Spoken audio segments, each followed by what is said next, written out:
Pupunta nga pala ako sa sakahan namin dahil nandoon si mama at dinalhan ko siya dyan ng alope at saka pandesal. Ang video na ito ay noong last week pa at pasensya naman kung ngayon lang na-post. Medyo busy lang kasi. So ayun, grabe talaga yung init ngayon at habang naglalakad ako, nadaanan ko itong siniguelas. Madami na palang bunga. Kahit na yung init, grabe.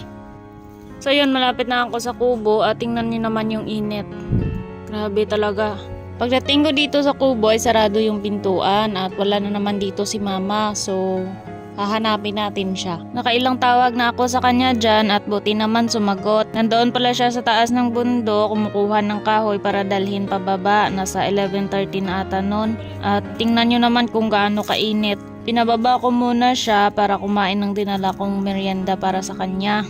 Panay ako reklamo dyan kay mama, sabi ko, mama bakit nyo naman pinaparusahan sarili nyo, wag ka naman sanang ganyan, alam po namin na malakas ka pero wag naman sa ganitong sitwasyon, sobrang init na halos masunog na yung buong katawan natin pag nasa labas lang tayo. Magtitiis ka pa rin, sabi kong ganon, kasi daw